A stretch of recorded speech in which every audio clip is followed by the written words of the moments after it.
अस्सलाम वालेकुम नाज़रीन, असल बात के साथ मैं हूं अरसलान खोखर। अब एक ऐसा मौका है इस जंग को लेकर जहां पर ईरान के सरबराह को कत्ल कर दिया गया और कत्ल के बाद उन्हें मुज़ाकरात की मेज़ पर लाने के लिए दावत दी जा रही है डोनाल्ड ट्रंप की जानिब से। बड़ी अजीब सिचुएशन है। ईरान ने वाज़े तौर पर इन मुज़ाकरात से इनकार किया है और उसके बाद जो अमरीकी नेवल हेडक्वार्टर है, जो अब नए हुर्मुज़ में ऑयल टैंकर है, इन सारी चीज़ों पर ईरान के हमले मुसलसल जारी हैं और जाहिर है कि ईरान अमेरिका तक डायरेक्ट रसाई नहीं हासिल कर सकता, तो फिर जहाँ जहाँ पर अमेरिकी बेसिस मौजूद है वहाँ वहाँ पर उन्हें टारगेट किया जा रहा है। दूसरी तरफ पाकिस्तान और अफगानिस्तान सिचुएशन आपके सामने है। इन सब के बीच एक बड़ी बारीक लाइन और बड़ी अजीब सिचुएशन है। भारतीय नरेंद्र मोदी जो कि एक अक्लेम टेररिस्ट है, हिंदुत्वा सोच रखता है, दोनों मुल्क एक जैसे हैं, इसराइल और भारत। नरेंद्र मोदी जाता है इसराइल और इसराइल जाकर भाई बन जाते हैं, उनकी तायीद करते हैं हर चीज़ में, और वही तायीद आपको ईरान पर इस जंग मुसल्लत करने में भी नज़र आती है। बड़ा वाज़े पैटर्न है, वहाँ पर मौजूद था, तायीद की और जंग शुरू हुई। भारत इन सब चीज़ों के पीछे इस खित्ते में बड़ी तबाही का जिम्मेदार भारत है। दूसरी तरफ इसराइल जो कि अमरीकी ईमा पर जहाँ चाहता है हमले कर देता है, जिस तरह चाह रहा है इस्तेमाल कर रहा है टेक्नोलॉजी को। बड़ी अजीब सिचुएशन है। क्या ये एक कोई नया वर्ल्ड ऑर्डर तश्कील देने जा रहे हैं या फिर वर्ल्ड ऑर्डर अब कोई नहीं है, जिसकी लाठी उसकी भैंस है, जो कि पहले भी था लेकिन उसके बावजूद चीज़ों को बड़ा सोच समझकर इस्तेमाल किया जाता था। DGISPR से जब एक बैनुल अक़वामी चैनल ने सवाल किया कि कहा यह जा रहा है कि अगला टारगेट आप हैं, तो जो उनका जवाब था वो बड़ा ज़बरदस्त और वाज़ेह था। उन्होंने कहा जी कि हम वो मुल्क नहीं हैं, हम दुनिया के नक्शे पर एक तस्लीम शुदा एटमी ताकत हैं और अभी तक दुनिया ने एटमी ताकत के साथ लड़ने की सही एक्सपीरियंस नहीं किया है। तो वो एक बड़ी ख़तरनाक सिचुएशन होगी दुनिया के लिए, और ऐसा कि जिसकी दुनिया तसव्वुर भी नहीं कर सकती। इस वक्त ज़रा इस सिचुएशन पर, ईरान अमेरिका वॉर पर, पाकिस्तान अफगानिस्तान सिचुएशन पर बड़ी डिटेल डिस्कशन करेंगे। Major general retired Raza Mohammad साहब सीनियर दिफाई तजियाकार हैं, उन्होंने हमें ज्वाइन किया है। सिदरा सदोज़ई माहिर आलमी उमूर हैं। नाइला चौहान साहिबा साबिक सफ़ीर हैं। बहुत शुक्रिया तीनों हज़रात का।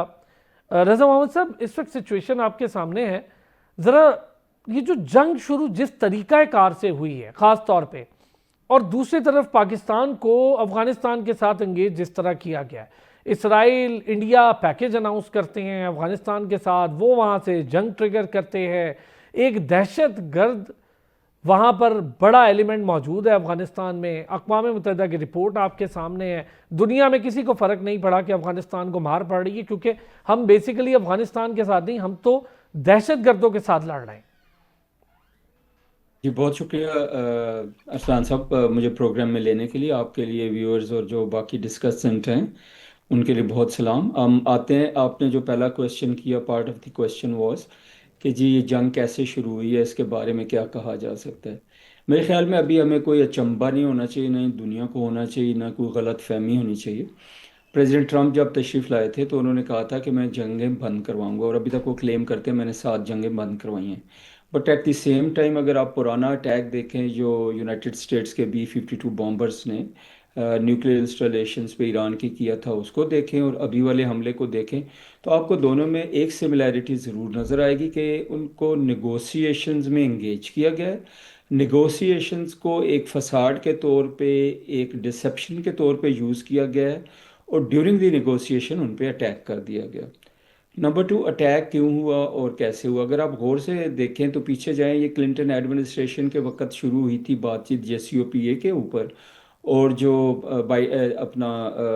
जो प्रेसिडेंट ट्रम्प के सेकेंड टेन्योर से पहले बारक ओबामा थे, उनके वक्त में JCPOA साइन हुआ और उसमें यूरोपियन यूनियन की कंट्रीज़ भी शामिल थी इम्पोर्टेंट।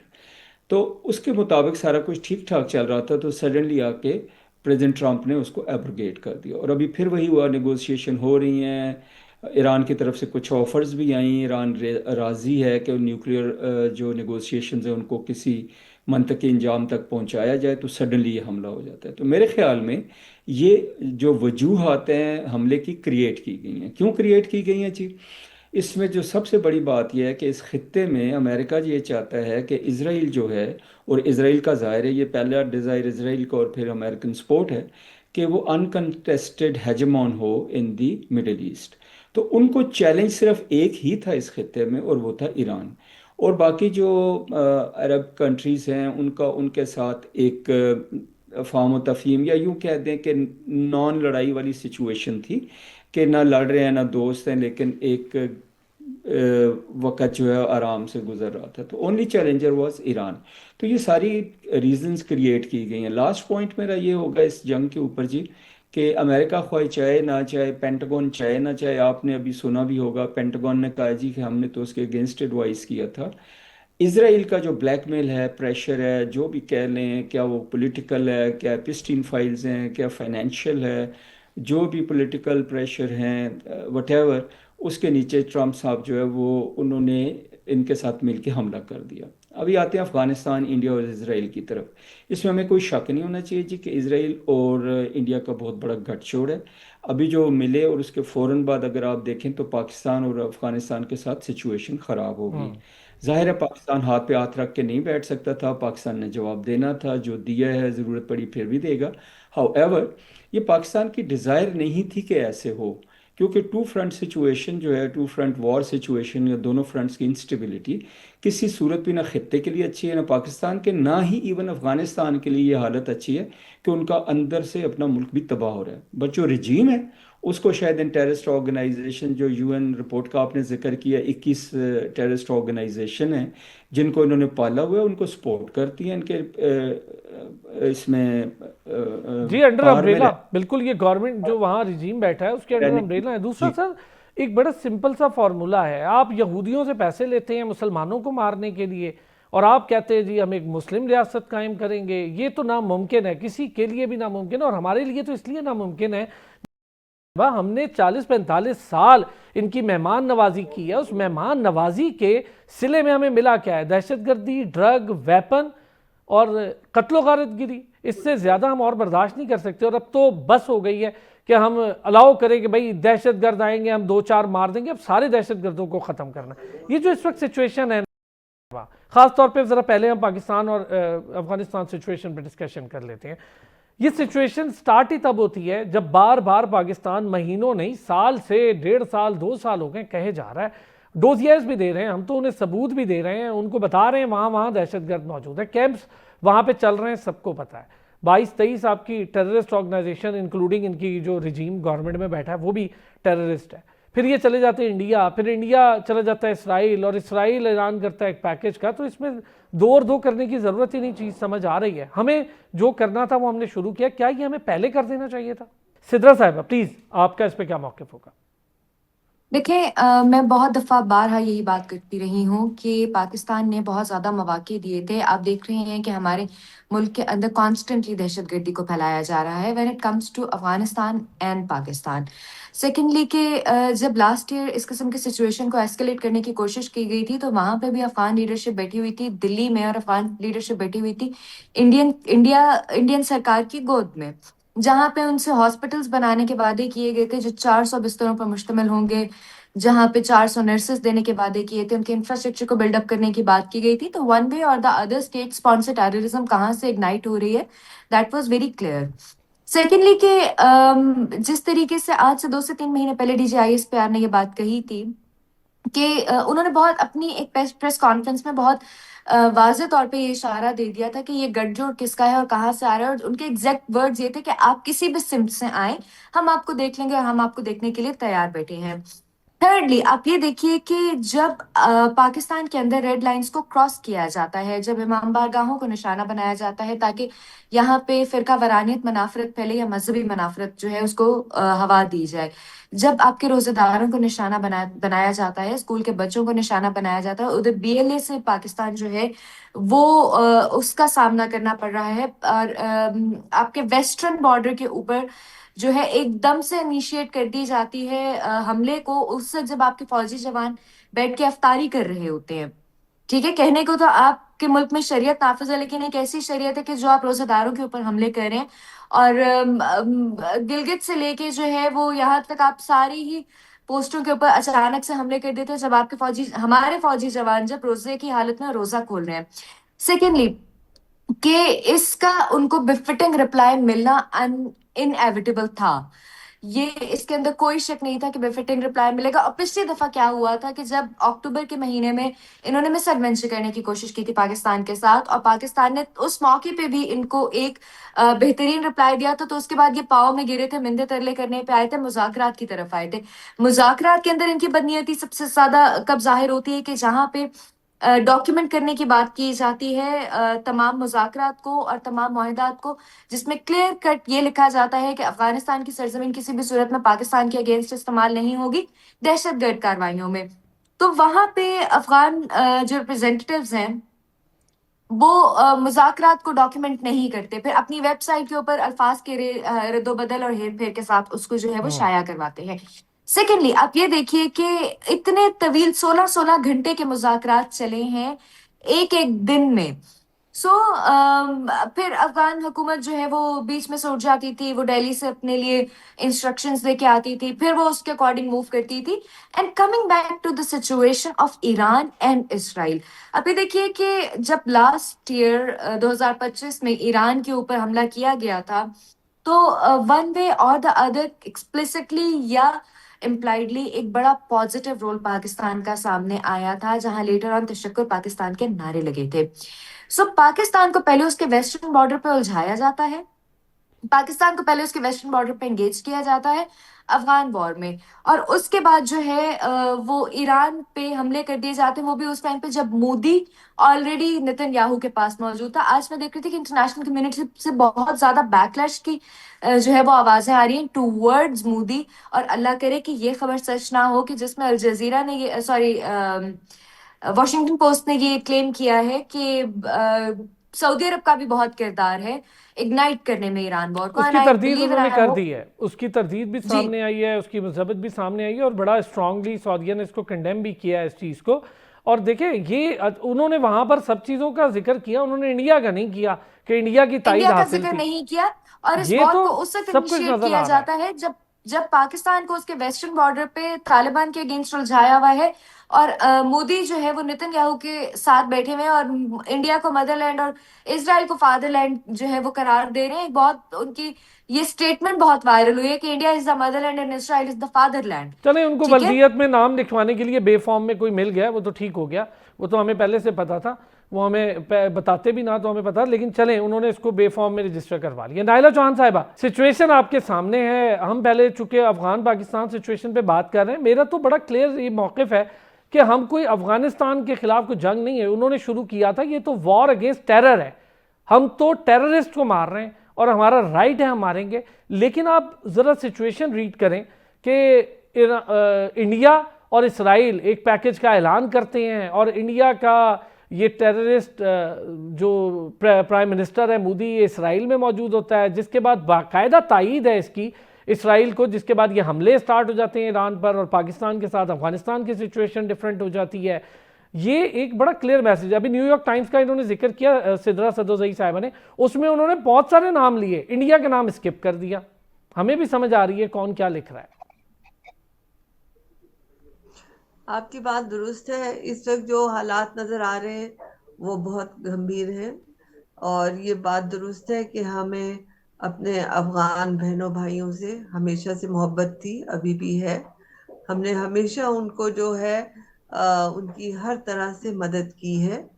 लेकिन ये आप देखिए कि कितने अरसे से हमारे फौजी शहीद किए जा रहे थे, हमारे बेटियां बहनें बच्चियां शहीद किए जा रहे थे, सिविलियंस शहीद किए जा रहे थे।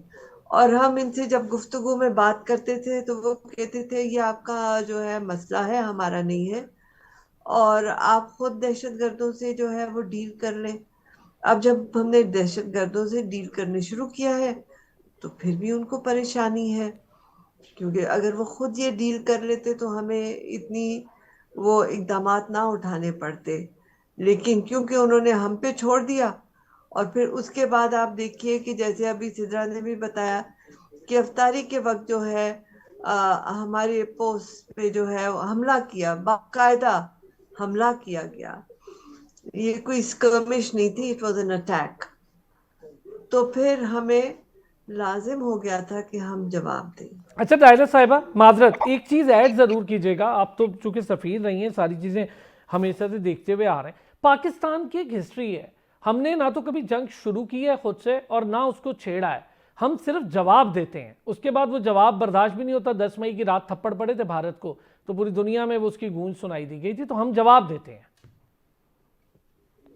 बिल्कुल दुरुस्त कहा। और अभी जो आपने ये इंडिया इजराइल नेक्सस की बात की, उस पे भी बहुत कयास सराहियां हो रही हैं, क्योंकि एक तरफ नेतन्याहू साहब फरमा रहे हैं हेक्सागन ऑफ अलायंसेस, तो ये किन ममालिक के अलायंस किसके खिलाफ कर रहे हैं, इसमें कौन शामिल है?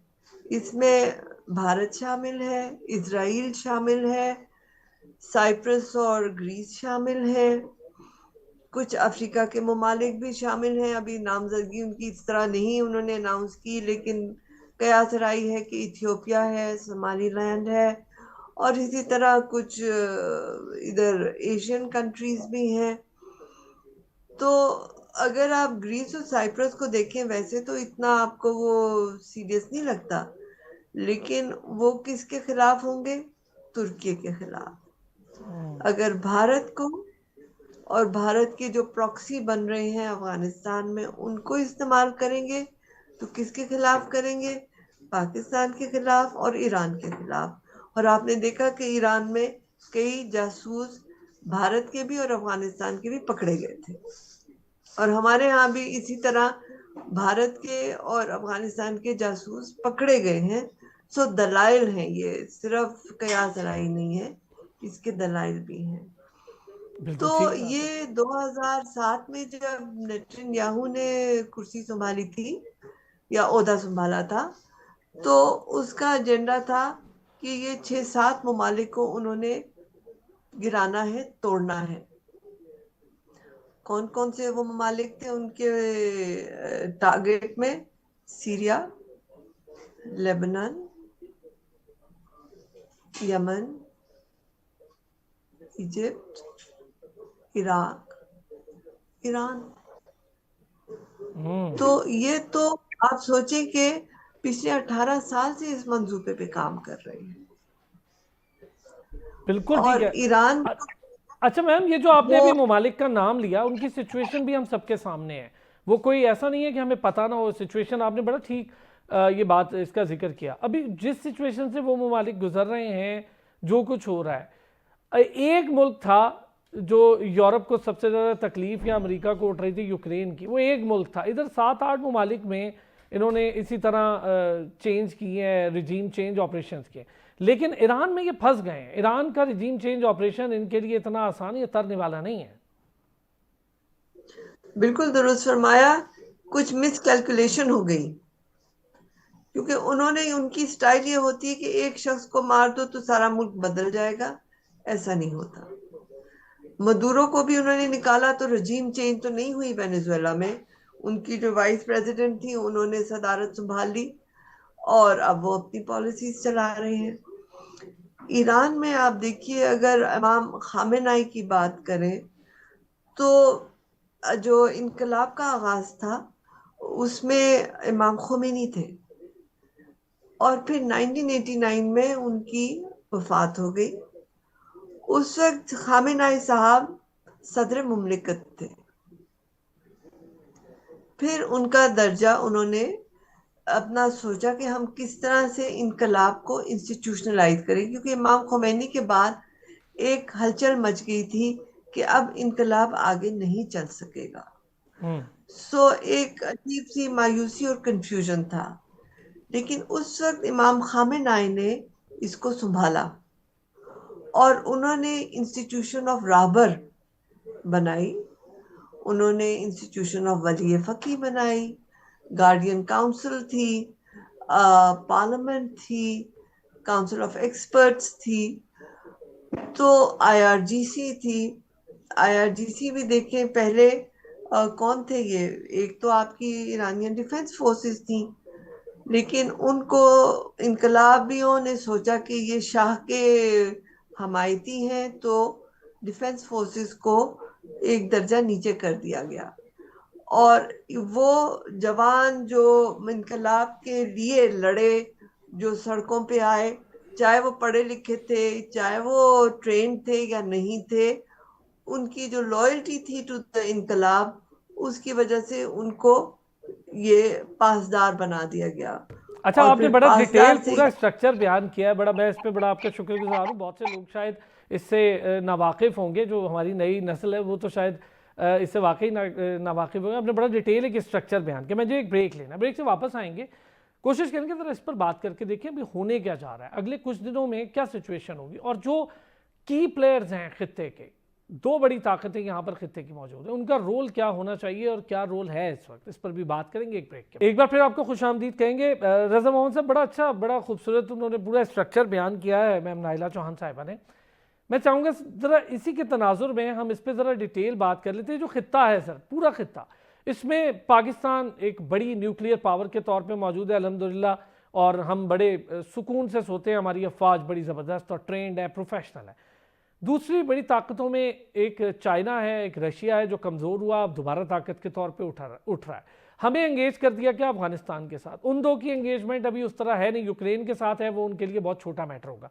बट चाइना और रशिया इस वक्त इस सिचुएशन में, जहां एक तरफ पाकिस्तान एंगेज है अफगानिस्तान के साथ, दूसरी तरफ इसराइल ने जंग मुसल्लत की है ईरान पर, जिसका हवारी अमेरिका भी है, भारत भी है और बाकी भी आपके सामने, क्या सिचुएशन देख रहे हैं इन दो बड़े की कैरेक्टर्स की?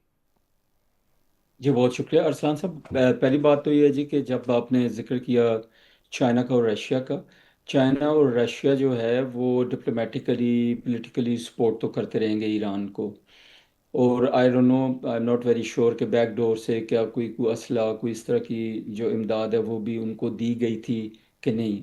लेकिन अभी जंग शुरू होने के बाद ये लगता नहीं है कि इस दौरान रशिया या चाइना फिज़िकली इसमें इन्वॉल्व होंगे, या कोई वो यहाँ पे कमक पहुँचाएंगे या यहाँ पे कोई हथियार या मिसाइल देंगे। हाँ, यूनाइटेड नेशन में बाकी जगहों पे वो स्ट्रांगली इसको अपोज करते रहेंगे, क्योंकि ये बेसिकली जैसे हम कहते थे एक ज़माने में बहुत ज़्यादा ट्रम्पटेड था रूल्स बेस्ड वर्ल्ड ऑर्डर, उसकी तो धज्जियाँ उड़ गई और वो ट्रम्प साहब ने खुद ही उड़ा दी। तो जो थोड़ा बहुत सैम्बलेंस रहती है because of the United nation security council, तो वहाँ पे वो स्ट्रांगली ईरान को सपोर्ट करेंगे, क्योंकि ईरान के ऊपर एक इलीगल इलेजिटिमेट एग्रेशन हुई है। ईरान जब रेडी है न्यूक्लियर वेपन्स पे कॉम्प्रोमाइज़ करने पे, JCPOA कर दिया, तो उसके बाद कोई रीज़न नहीं बनती थी कि उनके ऊपर अटैक किया जाता। और सेकेंडली उनके हेड ऑफ द स्टेट्स को असैसिनेट करना, ये भी नॉर्म्स में नहीं है। अभी आगे ये क्या करेंगे क्या नहीं, उसके बारे में मुख्तसरन ये अर्ज़ कर दूँ कि यहाँ पे इस वक्त डिपेंड करेगा बहुत ज़्यादा कि अमेरिका क्या चाहता है। जो अमेरिका है वो आई थिंक आखिरी लिमिट तक जाने की कोशिश करेंगे, फिजिकली इन्वॉल्व नहीं होंगे, बूट्स ऑन ग्राउंड नहीं होंगे, स्ट्राइक्स वगैरह जो हैं वो चलती रहेंगी। जैसे आपने शुरू में कहा कि नेगोशिएशंस हो सकता है दोबारा शुरू हो जाएं, ईरान ने भी पहले कहा था कि नेगोशिएशंस करते हैं, अभी कह रहे नहीं। लेकिन एक पॉसिबिलिटी है कि हमेशा एक गोल्डन ब्रिज रहता है ड्यूरिंग द वॉर ऑल्सो, कोई बैकडोर चैनल, कोई इर्द गिर्द के ममालिक, कोई दोस्त अहबाब, कोई दोस्त ममालिक लगे होते हैं कि दोनों को कहीं पे नेगोशिएशंस के ऊपर ले आएं और कोई बाहमी फ़ाहम तफ़हीम हो जाए। खित्ते के जो बाकी ममालिक हैं, अरब ममालिक, उनके लिए तो अपनी एक परेशानी होगी। उन्हें 40 साल गुजारे, 45 साल गुजारे बड़े आराम से, और ये समझते हुए कि वो यूनाइटेड स्टेट्स की बेसिस की वजह से उनके सिक्योरिटी अम्ब्रेला में बड़े महफूज हैं।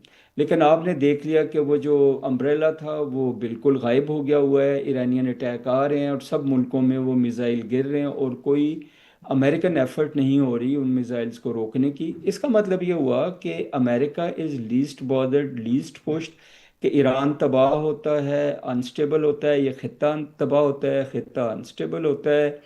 Saudi Arabia, Qatar, UAE, Oman, Bahrain, ये जितनी की जितनी इनकी बेसेस जिन्होंने दी हुई थी, वो अभी इस वक्त पिट रहे हैं, और अमेरिका जो है आराम से देख रहा है। मेरे ख्याल में कि वो तो ये चाहते हैं कि ये पिटें और मुड़ के फिर उनके पास जाएं और ज़्यादा मजबूर हों, और अल्टीमेटली जो उनका गोल है अमेरिका का यहाँ पे, वो एक ही है कि इस खित्ते में इसराइल जो है वो अनकंटेस्टेड हेजेमोन हो जाए, इस खित्ते की रीजनल पावर, ग्रेट पावर बन जाए। तो ये उनके अज़ाइम हैं। आगे कितना वक्त लगता है, बहुत लंबा टाइम नहीं लगेगा, पॉसिबल है कि अगले 1 से 2 अच्छा, मैं हफ्तों आपसे में अगर रजा मोहम्मद साहब ये जानना चाहूँ, ठीक है इसराइल की हिमायत हमें नजर आ रही है, एक चीज इसमें शॉर्टली ऐड, क्या भारत से फोकस हटा है अमेरिका का उस थप्पड़ खाने के बाद? 10 मई को जो भारत ने थप्पड़ खाए उसके बाद सोचा गया, या उससे पहले ही कोई प्लानिंग हो रही थी?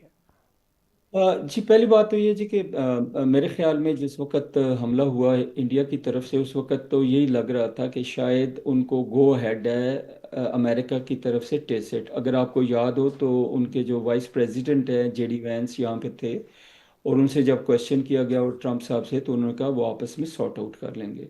उसके बाद पाकिस्तान को जो स्ट्रॉन्ग रिस्पांस था, उन्होंने सबको हिला दिया, including India, Iran, India, America, Israel.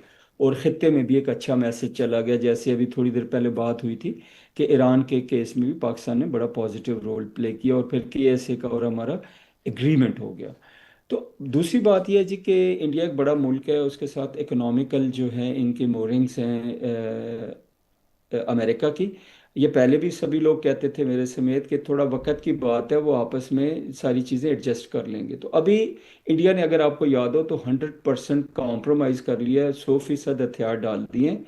उनकी तरफ से ज़ीरो टैरिफ है, $500 बिलियन की उन्होंने कहा जी कि हम आपके साथ ट्रेड करेंगे, और हम रशिया से ऑयल नहीं लेते। और अभी उन्होंने वेनेजुएलन ऑयल लेने का मुआहदा जो है वो उनके साथ कर लिया, और अंबानी साहब ऑलरेडी उधर वेनेजुएला का ऑयल जो है लेने के लिए तैयारी कर चुके हैं और मुहैया हो चुके हैं।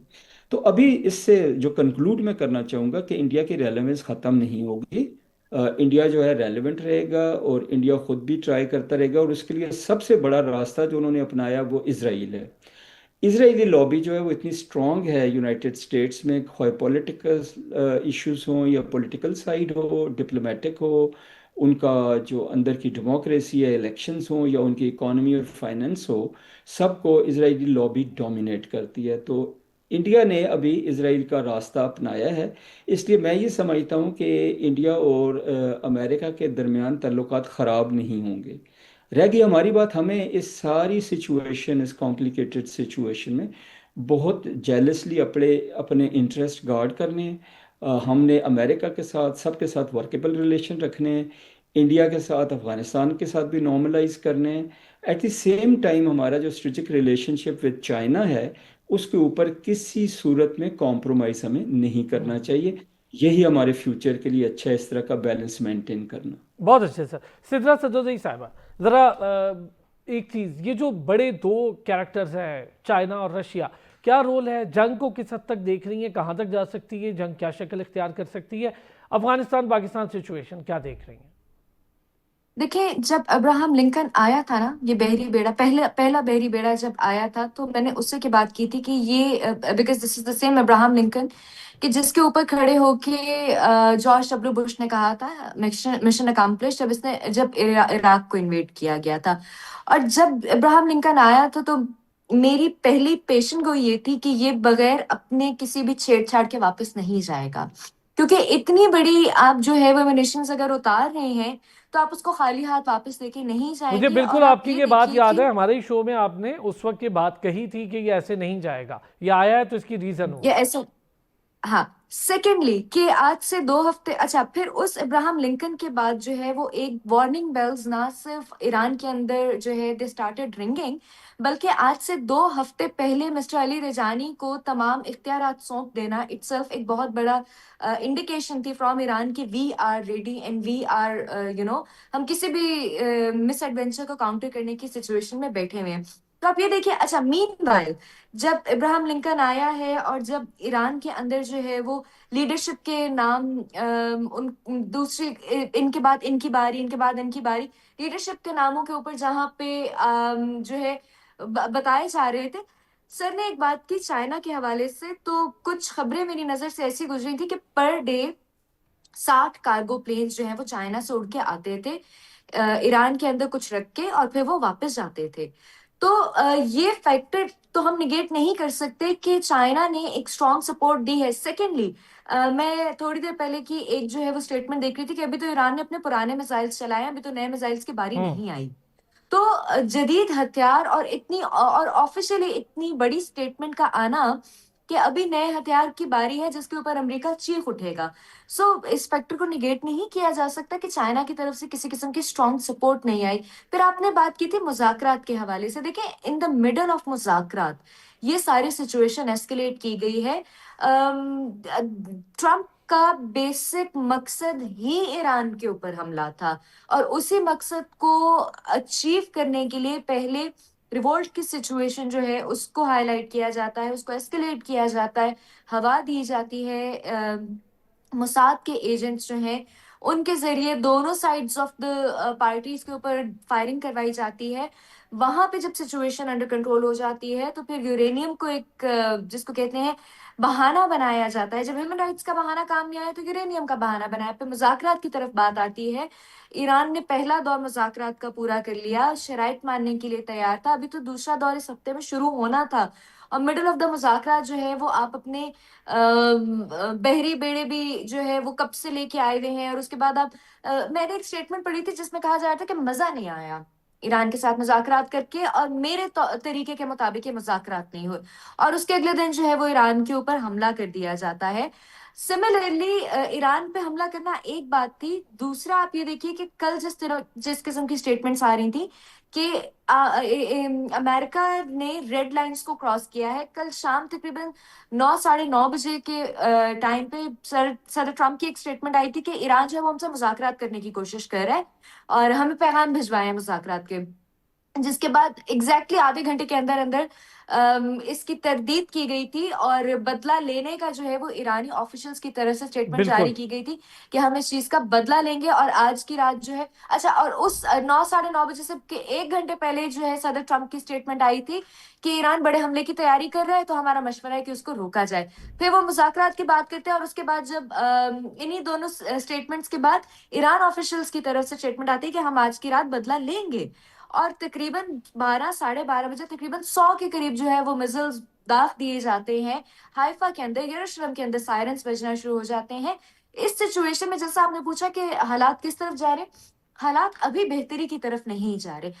हर जंग का जो इख्तिताम है वो नेगोशिएशन टेबल्स पे होता है, इसमें कोई दूसरी राय नहीं है, लेकिन एक ऐसी जंग जो पूरे खित्ते को अपनी लपेट में ले रही है, जो मिस कैलकुलेशन की वजह से ट्रम्प ने छेड़ दी है, कि जिसकी वजह से अगेन जैसे सर ने एक बात की थी, मैं जजीरा की एक वीडियो क्लिप देख रही थी जिसके अंदर एक ऑफिशियल जो है वो कह रहे हैं कि हमें बिल्कुल ही हम साइडलाइन कर दिया, हमारा किसी किस्म का कोई ख्याल नहीं है यूनाइटेड स्टेट्स को, और हम यहाँ पे जल रहे हैं, हम मर रहे हैं, आग लगाई जा रही है, हम पे हमले किए जा रहे हैं। अच्छा चले, मैं ज़रा नाइला चौहान साहिबा प्लीज़ इस पर आपका भी, उस वक्त सिचुएशन हमारे सामने है, होने क्या जा रहा है आगे कुछ दिनों में, आप क्या देख रही हैं, कैसे सिचुएशन को देख रही हैं, ख़ास तौर पे हमारी अपनी सिचुएशन भी जो अफगानिस्तान के साथ है और अफगानिस्तान ने शुरू कर रखी है इसको भी, और जो की कैरेक्टर्स हैं उनका रोल भी क्या होना चाहिए, अगर अभी तक जो रोल है क्या वो ओके है, सेटिस्फैक्ट्री है, या शायद इससे बढ़ सकता है। दूसरा, ये जो जंग है ये कहाँ थमेगी जाके?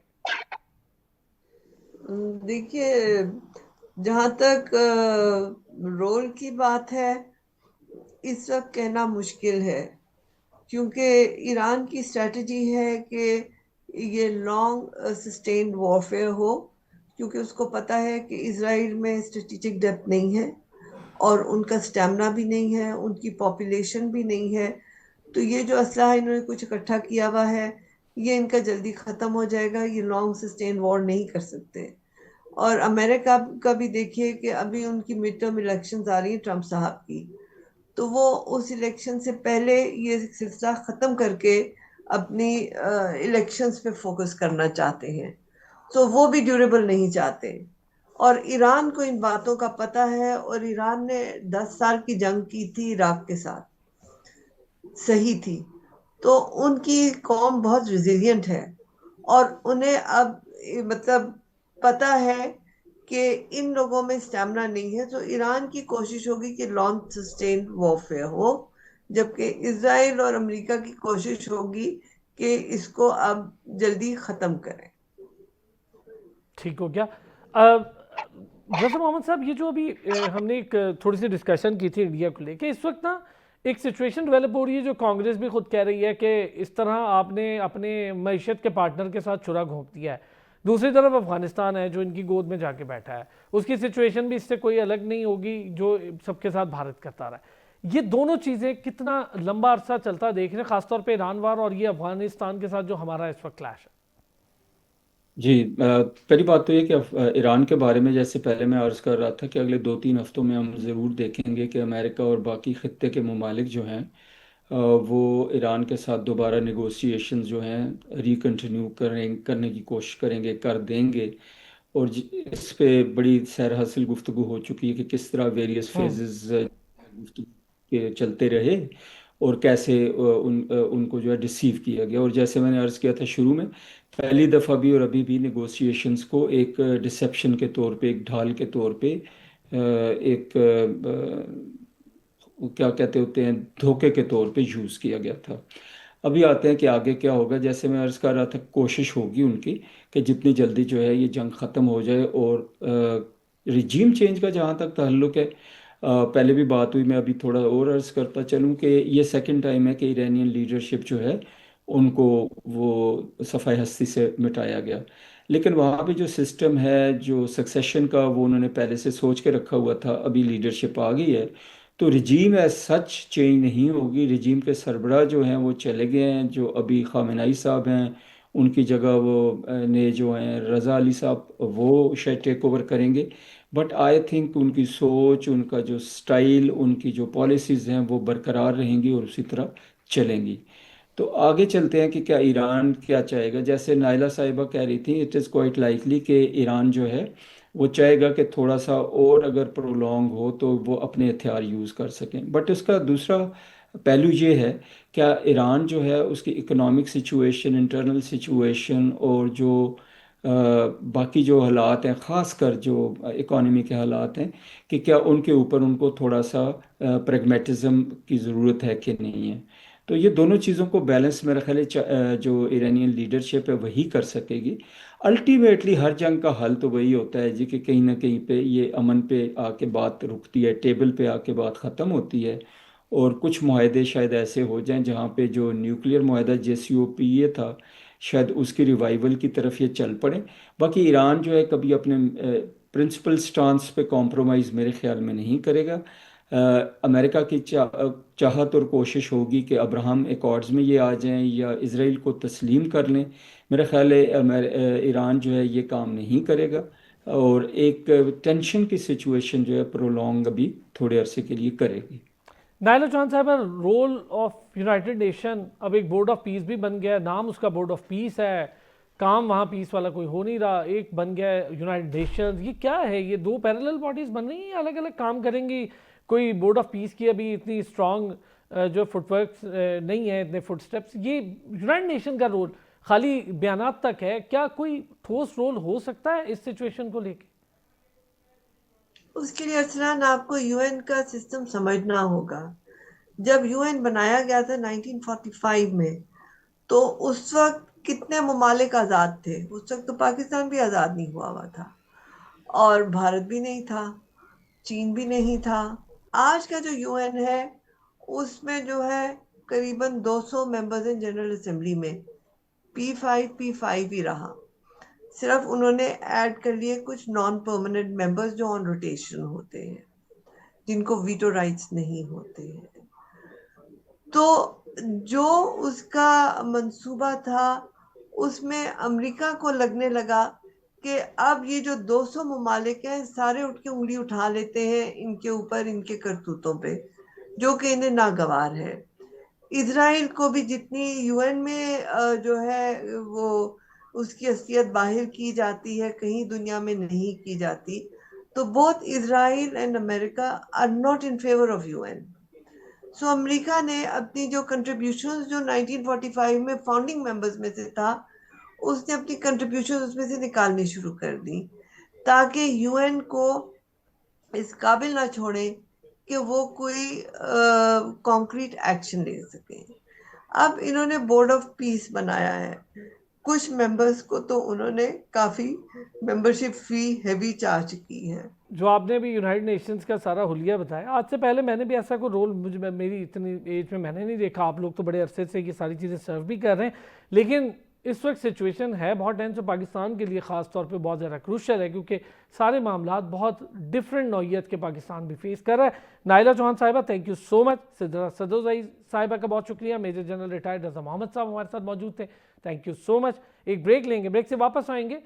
साइबर हमलों के खदशात भी हैं, साइबर हमले हो भी रहे हैं। ये एक तरफ कन्वेंशनल वॉर है, दूसरी तरफ साइबर वॉर का खदशा है। ये सब सिचुएशन कैसे है, साइबर वॉर को कैसे देखना है, इससे कैसे बचना है, कैपेसिटी बिल्डिंग क्या चीज़ है, इस सिचुएशन में हमारी इस पर बात करेंगे एक ब्रेक के बाद। एक बार फिर खुश आमदीद कहेंगे। जैसे कि मैंने कहा था कि पाकिस्तान ईरान कशीदगी में साइबर महाज भी सरगर्म हो गया। अफगानिस्तान वाले मामले में भी जदीद जंग में अब गोलियां नहीं, ये जो डेटा है ये भी हथियार बन रहा है। हैकिंग, डिसइंफॉर्मेशन, डिजिटल हमले हाइब्रिड वॉर का एक हिस्सा होते हैं, और यही हम भुगत भी रहे हैं। भाई गुज़िश्ता रोज़ मुख्तलिफ हवालों से खबरें भी आपके सामने थी, एक चैनल को लेकर, दीगर मामलात को लेकर साइबर हमले किए गए, फिर इससे पहले भी हमने देखा।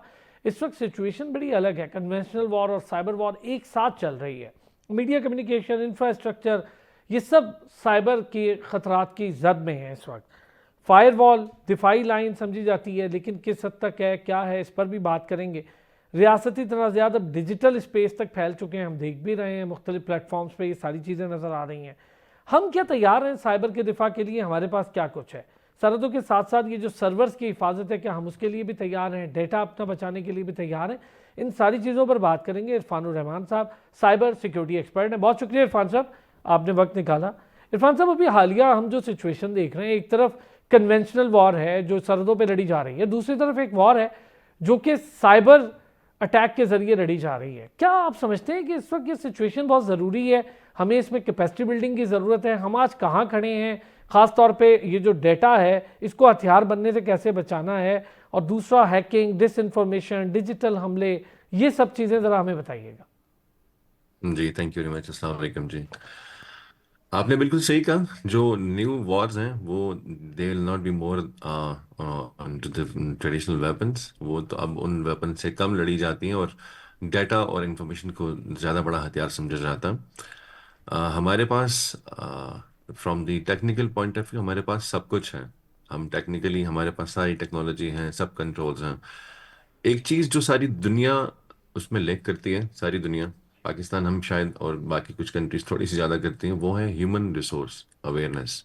हमारा अपना रिस्क जिसको मैं और आप कैरी कर रहे हैं, क्योंकि हमें पता नहीं है कि हमारी ये इंफॉर्मेशन हमें और हमारे मुल्क को कितना नुकसान दे सकती है। तो इसके लिए मैं रिक्वेस्ट करना चाहूँगा कि अगर आपको लगता है कि जो इन्फॉर्मेशन किसी को नहीं चाहिए, उसको नहीं ज़रूरत को लगता है, तो प्लीज़ वो इन्फॉर्मेशन बिल्कुल मत शेयर करें, फर्स्ट ऑफ ऑल, चाहे वो कोई भी हो। सेकेंडली, इन ये कुछ दिन के लिए एटलीस्ट, वैसे तो आपको लोकेशन अपनी वैसे भी ऑफ रखनी चाहिए, लेकिन मोबाइल के ऊपर, लैपटॉप के ऊपर, इनके ऊपर अपनी जो लोकेशंस हैं उसको ऑफ रख लें एटलीस्ट कुछ दिन के लिए। अगर आप उबर, करीम, इन ड्राइव कुछ यूज़ करते हैं तो कोशिश करें कि उनको फ़ोन कॉल पे आप लोकेशन समझा सकें, इंस्टेड ऑफ कि आप लोकेशन ऑन करें और लोकेशन शेयर करें, क्योंकि ये सब वो चीज़ें हैं जो कोई भी मिस यूज़ कर सकता है और उसको यूज़ करते हुए आपके मुल्क को और आपको भी नुकसान पहुंचा सकता है। इसके अलावा सोशल मीडिया पर आपको बहुत ज़्यादा केयरफुल होने की ज़रूरत है। सोशल मीडिया पे आपने कोई भी ऐसी इंफॉर्मेशन नहीं देनी, कोई भी ऐसी जो आपके मुल्क के अगेंस्ट जाती हो या आपके अगेंस्ट जाती हो। तो आपने सोशल मीडिया पर बहुत केयरफुली, मस्ट से कि कुछ दिन के लिए तो एटलीस्ट आप प्लीज़ कुछ भी शेयर करना बंद कर दें। कोई भी पॉलिटिकल टॉपिक्स जो हैं, जो ये वॉर चल रही हैं, उनको भी डिस्कस करना बंद कर दें। ये सब हम सब लोगों की जिम्मेदारी है। बीइंग पाकिस्तानी नेशनल, हम ये हमारी जिम्मेदारी है, जब हम ये इंटरनेट यूज़ कर रहे हैं तो इसका इस्तेमाल जो है वो हम ऐसा ना करें कि वो हमारे मुल्क को या हमें नुकसान दे। तो इन चीज़ों को देखना बहुत ज़रूरी है। अच्छा, ये बताइएगा, फायरवॉल, अभी साइबर हमले हमने देखे, फायरवॉल कितनी प्रोटेक्शन क्रिएट करता है इससे, और हम जहां खड़े हैं फायरवॉल को लेके क्या इफेक्टिव सिस्टम है हमारे पास? जी बिल्कुल, सिस्टम फ्रॉम टेक्निकल टेक्नोलॉजी की तरफ से तो हमारे पास सब कुछ है। हम जहाँ पे रिस्क हमारे पास मौजूद है वो एक ह्यूमन रिस्क है, कि अगर कोई हम इंफॉर्मेशन मिसलीड करते हैं, कोई मिस इन्फॉर्मेशन करते हैं, कोई इन्फॉर्मेशन शेयर करते हैं या अपनी इन्फॉर्मेशन को हम सिक्योर नहीं करते हैं, वो हमारे पास एक सबसे बड़ा रिस्क है। टेक्नोलॉजी हमारे पास सारी इम्प्लीमेंटेड है। ऑफ कोर्स गैप्स तो थोड़े बहुत होते हैं, लेकिन वो हम ये नहीं कह सकते कि हमारे पास टेक्नोलॉजी नहीं है। टेक्नोलॉजी हमारे पास है, फायरवॉल है हमारे पास, वो प्रोटेक्शन दे रही है। ठीक हो गया। अच्छा ये बताइएगा, इस वक्त हमने देखा अभी मीडिया, कम्युनिकेशन, इंफ्रास्ट्रक्चर, यहाँ पर भी साइबर के हमलों के ख़तरात हैं, इससे कैसे बचा जाता है? और ख़ास तौर पे इस वक्त जदीद दौर में हम अपने आप को या हमारी जो नौजवान नस्ल है इसकी इतनी कैपेसिटी बिल्डिंग करने में कामयाब हुए हैं कि इनको भी इतनी इन्फॉर्मेशन हो कि ये साइबर हमले हो रहे हैं? आपने जैसे एक लोकेशन की बात बताई, ऐसी कुछ चीज़ें हैं कि वो इस्तेमाल से रुक जाए? जी बिल्कुल है। पीटीए एक डिपार्टमेंट को रन करते हैं, साइबर सिक्योरिटी, और उन पीटीए की तरफ से ऑल पाकिस्तान सब लोगों को मैसेजेस जाते रहते हैं अवेयरनेस के। आई हैव सीन, मैं खुद भी रिसीव करता हूँ, मुझे रिसीव हुए हैं, जिसमें आपको बेसिक अवेयरनेस दी जाती है कि आप अपना पासवर्ड प्लीज सेट करें, अपना मल्टी फैक्टर ऑथेंटिकेशन ऑन करें, सस्पिशियस लिंक पे क्लिक ना करें, कोई भी लिंक आपको किसी अननोन से आता है उस पर क्लिक मत करें। ठीक है, इस तरह की अवेयरनेस तो स्टार्ट हुई है, एंड आई प्राउड के बहुत सारे लोगों को जिनको कुछ अवेयरनेस नहीं थी अब उनको अवेयरनेस है।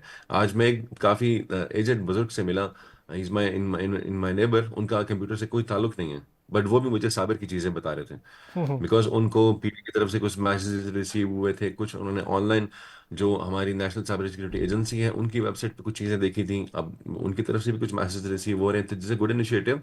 और हम ऐसे ही सब लोगों को अवेयरनेस दे सकते हैं। वो लोग जिनकी रसाई शायद टीवी तक नहीं है, वो एसएमएस तो रिसीव कर सकते हैं। सो या वो अवेयरनेस अब हम उस जो जिस स्टेज पे हम आज से 5-10 साल पहले थे, हम वहाँ नहीं हैं। लोगों को अवेयरनेस है अब। ठीक हो गया। अच्छा, हमने गवर्नमेंट लेवल पे कितना काम किया है इरफान साहब? इस सारी सिचुएशन को अगर हम देखते हैं, अभी एक नया चैलेंज है, साइबर हमले हैं, ये वाकई कौमी सलामती का चैलेंज है। सर्वर्स को कितना हमने महफूज बना लिया है? डेटा सिस्टम के लिए क्या काम किया जाता है? देखिए, गवर्नमेंट लेवल पे मैं सबसे पहले तो ये कहूँगी, पीटीए में पाकिस्तान टेलीकम्युनिकेशन अथॉरिटी, ये दो रेगुलेटर आपके पास, एक फाइनेंशियल का है, एक आपके पास टेलीकॉम का है, एक आपके पास हेल्थ का है, और एक आपके पास एजुकेशन का है।